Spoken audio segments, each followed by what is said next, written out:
What if the reason you're unhappy isn't your job, your partner, or the world? What if it's the lies you keep telling yourself? Most people don't realize that it's not pain that keeps them stuck, it's denial. You scroll for comfort, chase validation, and call it self-care. But what if comfort is the very thing that's killing your growth? In a society addicted to ease, discomfort has become the only path to clarity. We live in a culture that tells you to manifest your dream life, but never tells you to confront the habits that are destroying it. Truth isn't trending, but it's the only thing that will ever set you free. If you're tired of motivational fluff and ready to face the brutal truths that actually change lives, you're in the right place. Welcome to StoicCraft, a space where ancient wisdom meets modern self-mastery. Here we don't sugarcoat, we confront, we rebuild, one truth at a time. Truth 1. You're not that important. It sounds harsh at first, like a jab straight to the ego. We live in a world where everyone is encouraged to build a personal brand, to curate an identity for display, to chase relevance, visibility, and attention. In this world, being told you're not that important feels like rejection. But what if it's not an insult, but a liberation? We spend so much of our mental energy worrying about how others perceive us. We replay awkward conversations. In our heads, we hold back from pursuing goals because we're afraid of looking foolish.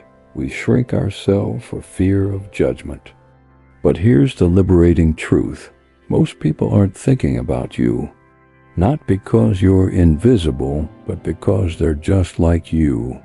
They're consumed with their own worries, regrets, ambitions, and insecurities. And once you truly realize this, something inside you loosens. You stop editing your life for an imaginary audience. You begin to speak and act with less fear. You gain the courage to fail, to be bold, to be real, because the stage you thought everyone was watching turns out to be mostly empty. The Roman Emperor Marcus Aurelius wrote, "You shouldn't give circumstances the power to rouse anger, for they don't care at all. The world doesn't revolve around your mistakes. Life moves on, and you should too. Still, deep down, we want to matter. We want our lives to mean something. But meaning isn't found in being remembered or admired. It's found in how fully we show up for ourselves, for others, for what matters. Most people will forget what you wore, what you said, even what you accomplished. But you won't forget how you lived. So what if you stopped trying to be impressive and started trying to be intentional? What if, instead of editing your life for people who aren't even watching, you began living it with depth and purpose? When you stop obsessing over being important, you free yourself. You become strong enough to fail, humble enough to grow, and clear enough to focus on what really matters, not how people see you, but how you see yourself. Ask yourself, how much of your daily energy goes toward controlling how others perceive you? What would change if you redirected that energy inward toward becoming someone you truly respect? Because the goal isn't to be remembered by everyone. It's to become someone you won't forget. Truth 2. Not everyone is going to like you. Have you ever reshaped yourself, your tone, your thoughts, your actions, just to gain approval? It starts subtly. Maybe you laugh at a joke you don't find funny. Maybe you nod along when something feels off. Maybe you say yes when your entire being screams no. At first, it feels like compromise. But over time, it becomes something far more corrosive: self-abandonment. We often try to avoid conflict or rejection by softening ourselves, hiding our opinions, and shaping our personality to fit into someone else's comfort zone. And it works until the cost becomes unbearable, because every time you betray your truth for approval, you weaken your foundation. The Stoics, especially Epictetus, understood this deeply. He said, "If you want to improve, be content to be thought foolish and stupid." In other words, growth doesn't require universal acceptance. It requires inner alignment. Not everyone will understand your transformation. Some may feel threatened by it. Some may reject you for it. But that doesn't mean you're wrong. It means you're finally being honest. There's always social pressure to fit in, to belong, to keep the peace. But peace built on pretending is not peace, it's performance. Nietzsche echoed this when he said that the individual must struggle not to be overwhelmed by the tribe. That struggle is real. It's the tension between fitting in and standing out, between being admired and being authentic. So what's the alternative? Radical honesty. Not the kind that's brash or reckless, but the kind that refuses to shrink. The kind that says, "I'd rather be disliked for being real than praised for being fake." That kind of truth-telling, when practiced with wisdom and courage, creates real confidence, the kind that doesn't depend on applause. And here's the paradox. The more honest you are, the more you attract people who genuinely resonate with your truth. The ones who see you, love you, and still let you be you. But you'll never find those people by pretending to be someone else. So ask yourself, are you shaping your life to be admired or to be lived? Are you diluting your truth to win approval, or are you willing to be disliked for standing in your integrity? Because the truth is this: not everyone will like you. That's not rejection, that's reality. And accepting that is the beginning of self-respect. Truth 3. You are not defined by what you have. What happens when the applause fades, the titles disappear, and the things you once used to define yourself lose their meaning? In a world obsessed with status and possessions, it's easy to mistake what you have for who you are. But when the noise quiets and the spotlight dims, you're left with the person behind it all. We are conditioned to equate success with image, income, followers, achievements, appearances. And yet so many people who have it all still feel empty. That's because your worth isn't found in your things. It's found in your principles, your character, your courage when no one is watching. Seneca warned of this illusion when he wrote, "It is not the man who has too little, but the man who craves more, that is poor." That craving, always wanting more, chasing significance through accumulation, is a subtle form of poverty, and it never ends. Because what we're really chasing isn't the object, it's the feeling we hope it will give us: wholeness, peace, self-worth. But no external prize can grant internal peace. Carl Jung once said that the most terrifying thing is to accept oneself completely. Why? Because doing so means stripping away the layers we've wrapped ourselves in: titles, possessions, social approval, and asking the hardest question: am I enough without all this? Most people never ask it. They distract themselves with more doing, more buying, more striving. But the question remains, waiting for a quiet moment to resurface. The truth is, who you are is revealed not in how you appear, but in how you live when no one's clapping. when no one's posting about it, when no one's impressed. It's in your integrity, and how you treat people when there's nothing to gain, and how you speak to yourself when you're alone with your thoughts. Ironically, when you stop defining yourself by what you have, you start attracting what matters most: respect, peace, authentic connection. Not because you've chased them, but because you've become someone aligned with them.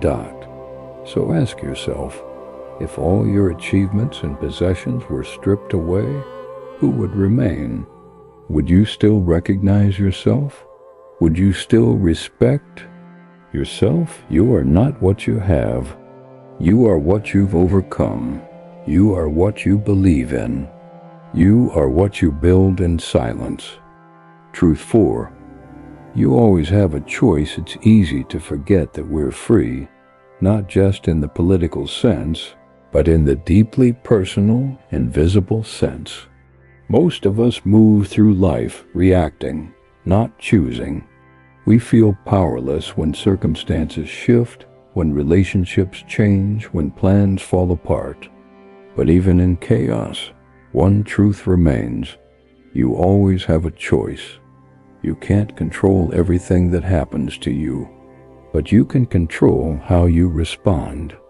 That small space between stimulus and response is where your power lives. And most people give it away without realizing it. They say, "I have no choice," but what they really mean is, "I'm afraid of the alternatives." The Stoic philosopher Epictetus said, "Man is not worried by real problems so much as by his imagined anxieties about real problems." Our greatest suffering often comes not from reality, but from the stories we attach to it. This shouldn't be happening, or this always happens to me. These narratives become cages, but they are self-built, and therefore they can be dismantled. Carl Jung once wrote, "I am not what happened to me. I am what I choose to become." That's not just poetic, it's powerful. Life will bring you hardship. People will let you down. But what you do with that pain, how you transform through it, is your authorship. Indecision is also a choice. Waiting for the perfect moment is a choice. Remaining silent, avoiding conflict, tolerating what drains you, these are all choices. And they quietly write the story of a life unlived. But choice doesn't always roar. Sometimes it's as quiet as taking a deep breath instead of reacting, as subtle as choosing to let go of a toxic narrative, as soft as walking away from something that no longer aligns with who you're becoming. Ask yourself, in the situation that's weighing on you most right now, what are you pretending you don't have a choice about? And what would shift if you reclaimed even one small choice? Because freedom doesn't always look like escape. Sometimes it looks like presence, responsibility, courage, and the simple but radical act of choosing again. Truth 5. Your feelings are caused by your thoughts. What if your pain wasn't caused by reality, but by the meaning you assigned to it? It's a challenging truth. When we're hurt, we want to point to something outside ourselves. The rude remark, the missed opportunity, the betrayal. But the deeper truth is that our suffering often stems not from the event itself, but from the interpretation we attach to it. Marcus Aurelius said, "The soul becomes dyed with the color of its thoughts." In other words, you don't see the world as it is, you see it through the filter of what you believe. If that filter is clouded by fear, shame, or insecurity, your experience will mirror that distortion. Two people can face the same setback and walk away with entirely different emotional responses. One sees a lesson, the other sees proof of inadequacy. One uses it as fuel, the other sinks into despair. What changed? Not the event. The thought behind it. This isn't about suppressing emotions. It's about tracing them to their root. Emotions are real, but they are also signals, not dictators. And when you recognize that a single thought can alter your entire emotional landscape, you begin to reclaim control. Let's say you're rejected from a job. The automatic thought might be, I'm not good enough. That thought triggers shame. But what if you challenged it? What if, instead, you thought, this wasn't the right fit, and I'm being redirected? The situation hasn't changed, but your emotional world has. Your brain craves familiarity, even if it's painful. So unless you actively challenge your old thought patterns, they'll keep replaying. But with awareness comes the power to rewrite the script. So next time you feel overwhelmed, ask yourself, what thought is behind this feeling? Is it true? Is it helpful? Is there a better one I could choose instead? Because you don't have to wait for life to feel better. You can begin by thinking better. Truth 6. If you don't learn to be accountable, you will be held accountable. Have you ever blamed others for a life you secretly shaped? It's a human impulse. When things go wrong, it feels easier to point outward to a bad boss, a toxic relationship, bad luck, but accountability begins where blame ends. Accountability doesn't mean self-blame. It means radical ownership. It means recognizing that while you didn't cause every hardship, you are still responsible for your role, your response, and your next step. This is where healing begins, not when someone else changes, but when you stop outsourcing your power. As Nietzsche put it, freedom is the will to be responsible to ourselves. In other words, you're only truly free when you own your actions and their consequences without excuse, without projection. Here's the truth. If you avoid facing your habits, your health will hold you accountable. If you ignore emotional patterns, your relationships will. If you deny your truth, your inner peace will deteriorate. Life is patient, but it always keeps score. But accountability isn't about perfection. It's about humility. The willingness to say, I messed up. I've been avoiding something, and I'm ready to do better. That's not weakness, that's maturity. Most people avoid that kind of strength their entire lives. So ask yourself, what part of your life feels out of control? Your finances? Your health? Your time? Your relationships? Then ask gently, how have I contributed to this? What have I been avoiding? Because if you don't choose to be accountable now, life will eventually choose for you, and that lesson is always harder. Truth 7. People want you to do well, but not better than them at first. Support feels unconditional. Friends cheer you on. Family encourage your efforts. But then something shifts. The moment your growth begins to outpace their comfort, the applause grows faint. The jokes become sharper. The energy changes. This is one of the more painful truths of personal evolution. Not everyone will celebrate who you're becoming. Sometimes it's not jealousy. It's fear. Your progress forces others to confront their stagnation. Your risk-taking highlights their safety. Your rising disrupts the emotional equilibrium. Seneca warned, as long as you live, keep learning how to live. But transformation has a price, and often that price is outgrowing not just places and routines, but people. Carl Jung compared human connection to a chemical reaction. If there is any reaction, both are transformed. But not everyone wants to transform. Some want the version of you that stayed small, predictable, unthreatening. So here's the test. Do you downplay your progress to maintain connection? Do you sabotage your success just to stay relatable? Do you shrink to remain lovable? If so, ask yourself, is this really connection or is it performance? True support doesn't flinch at your light. It doesn't compete with your growth. It doesn't punish your ambition. It celebrates your expansion, even if it means growing apart. You might outgrow people, but you'll never outgrow yourself.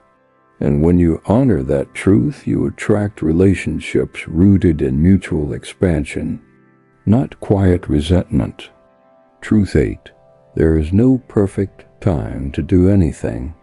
How long have you been waiting for the right moment, the right mindset, the right version of you? You whisper to yourself, soon, one day, when I'm more ready. But the truth is simple and uncomfortable. There is no perfect time. That moment you're waiting for doesn't exist. And the longer you wait, the more life slips through the cracks of hesitation. Most people confuse fear for strategy. I just need more planning is often code for I don't want to risk failing.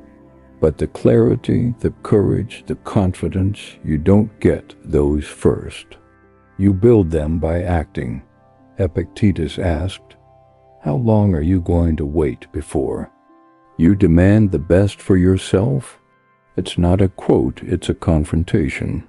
What are you postponing under the illusion of preparation? The version of you who's ready will only show up once you begin, not before. Action doesn't guarantee success, but it guarantees momentum. And from that movement comes clarity. It's in the trying, the stumbling, the imperfect progress that your path is revealed. Ask yourself, what have I been delaying under? The story of not ready yet? And who could I become if I simply started? Because time isn't pausing, and regret doesn't come from failing. It comes from never starting at all. Truth 9. Someone always has it better or worse than you. You feel proud. You've made progress. You feel aligned. But then comparison creeps in. You scroll. You glance sideways. You see someone with more success, more beauty, more ease. And just like that, your peace dissolves. This is the trap of modern living, measuring your value against curated illusions. Social media is a highlight reel, not a full documentary, and yet we compare their best moments to our rawest ones, their filter to our fatigue, their performance to our process. Marcus Aurelius warned us not to waste time thinking about what a good person is, but to be one. When you measure your life by your own standards, you create peace. When you measure it against others, you create suffering. Yes, someone always has it better. And yes, someone has it worse. But neither extreme should be your compass. Because the only meaningful comparison is with who you were yesterday. Are you more patient than you were last year? More honest? More disciplined? That's the metric that matters. So ask yourself, when was the last time you appreciated your progress instead of disqualifying it? When did you last celebrate your wins without minimizing them? Because the ladder never ends. And when you stop climbing someone else's, you finally have space to build your own. Truth 10.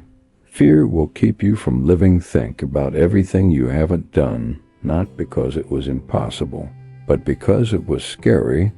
The conversation you never started, the opportunity you never reached for, the dream you tucked away. In the name of caution, fear pretends to protect us, but more often it imprisons us. Seneca wrote, "We suffer more often in imagination than in reality," and it's true. Fear builds convincing narratives. You visualize disaster, judgment, failure. Meanwhile, life quietly slips by. But here's the paradox. Fear is often a compass. You fear what matters. You don't fear what's irrelevant. If you're afraid to speak up, it's because your voice matters. If you're afraid to try, it's because the goal matters. Nietzsche offered the antidote. He who has a why to live can bear almost anyhow. Purpose neutralizes fear. When your reason for moving becomes louder than the voice telling you to stop, fear loses its grip. Courage is not fearlessness. It's forward motion with trembling hands. It's making the call, writing the letter, showing up despite the knots in your stomach. So ask yourself, what has fear quietly stolen from me? What part of my life have I been avoiding, not because I couldn't do it, but because I was afraid to fail? Because the truth is, fear may always be present, but it doesn't deserve to be in charge. Truth 11. Your expectations are what cause disappointment. Disappointment doesn't come from reality, it comes from our mental scripts. We suffer not because life let us down, but because it didn't follow the version we wrote in our heads. We expect others to act a certain way. We expect goals to unfold on our timeline. We expect fairness, and when reality deviates, we call it failure. But was it failure or just life being life? Epictetus reminded us, it's not what happens to you, but how you react to it that matters. And reaction is always shaped by expectation. Hope and expectation look similar, but they behave very differently. Hope is flexible. It says, this would be great, but I'll adapt if it's not. Expectation is rigid. It says, this must happen or else. And that or else becomes pain. So how do you protect your peace? Replace expectation with intention. Show up fully, act with integrity, and then release the outcome. Ask yourself, where am I suffering right now? Not because of what is, but because of what I expected it to be. Because life becomes softer the moment we let it be what it is, instead of demanding it be something else. Truth 12. You live the life you create for yourself. What if your current life, every routine, every habit, every relationship isn't something that happened to you, but something you've been unconsciously creating? It's hard to admit. We want to believe our struggles were handed to us, that our dissatisfaction is someone else's fault. But the reality is sobering. We shape our lives every day with our choices, our beliefs, our boundaries, or lack of them. This doesn't mean everything is your fault. Life brings trauma and injustice. But what you build afterward, that part is yours. Carl Jung said, who looks outside dreams? Who looks inside awakes? As long as you blame, you remain asleep in the dream of victimhood. Awakening begins with ownership. Your life isn't a set of circumstances. It's a set of patterns, and those patterns can. You don't need a full reinvention, just a single shift. One choice, one step. Today, ask yourself, if I woke up tomorrow with a clean slate, what would I start building? And what's stopping me from starting today? You're not stuck. You're repeating. And the moment you see that you can begin again, which of these 12 truths hit you the hardest? Drop it in the comments. I want to know which one you've been avoiding and which one you're finally ready to face. And if you're ready to stop escaping and start evolving, watch our full playlist where timeless insights meet everyday battles. Subscribe, reflect, take back your life truth by truth.